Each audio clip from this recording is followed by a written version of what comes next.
przekaż 1,5% podatku na Akademię GKS Jastrzębie i wspieraj młode talenty. Deň dobrý, prajem všetkým.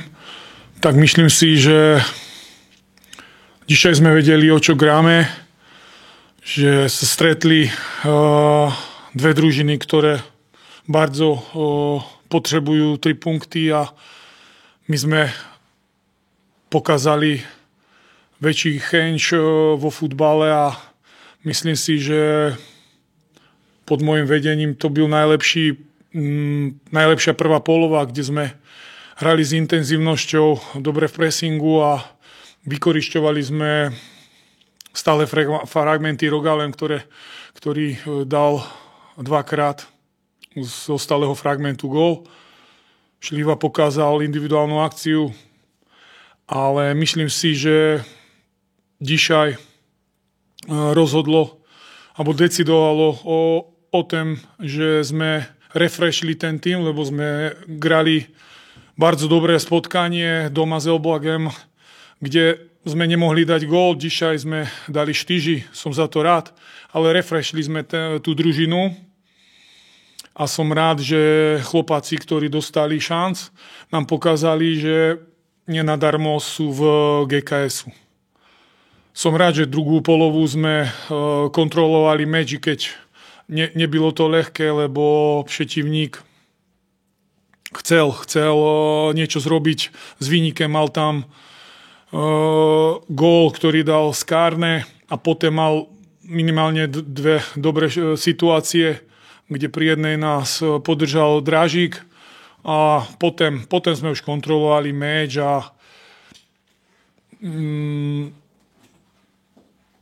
prišli sme tu pre 3 body, máme a to ma teší. Dzięki. Czy jakieś pytania mają trenera przy głosie? Trenerze, takie pytanie jeszcze. Nie zagraliśmy dzisiaj praktycznie żadnym napastnikiem nominalnym. Jaki był powód? Tak negrali sme, lebo by som povedal, tá forma tých napastníkov nie je taká, aká by mala byť pro mne. A už ostatný meč v Dum sme grali bez napastníka a vieme, že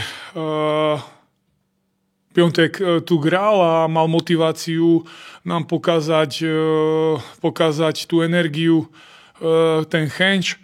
A myslím si, že dobre čuje boisko a chceli sme dať najväčšiu jakosť na to boisko, aby sme grali dobre s pivkou, aby sme vedeli utrzymať pivky. Nechceli sme hrať až tak agresívne na napastníka iného typu, jak jest, powiem príklad Zich albo Matisek, zranený Bednarski. Jeszcze pytanie właśnie o Michała Bednarskiego. Ile jeszcze potrwa jego absencja? Tak ja som v nádejach, že do 2 do 3 týgodňů by mogol byť, lebo vieme, jaký je to napastník a je najlepším strzelcem a jego góly nam brakują. Witam wszystkich. Na samym początku gratulacje dla przeciwników za pewne zwycięstwo. Tak na gorąco jest mi ciężko cokolwiek powiedzieć, natomiast jestem przekonany, że zbyt za mało zrobiliśmy dzisiaj, żeby ten mecz wygrać. Tak naprawdę od początku on nie układał się po naszej myśli, bo straciliśmy bardzo szybko po sobie 3 bramki i później z takiego wyniku już trudno wrócić do gry. Wiadomo, różne rzeczy się dzieją w piłce nożnej, natomiast jest bardzo trudno wrócić po 3 gongach. W drugiej połowie próbowaliśmy to zrobić. Zdobyliśmy szybko bramkę. No i tak naprawdę na tyle nas dzisiaj było stać. Bardzo żałujemy. Patrzymy w przyszłość i z wielką nadzieją i wiarą jedziemy do Szczecina, aby zdobyć 3 punkty.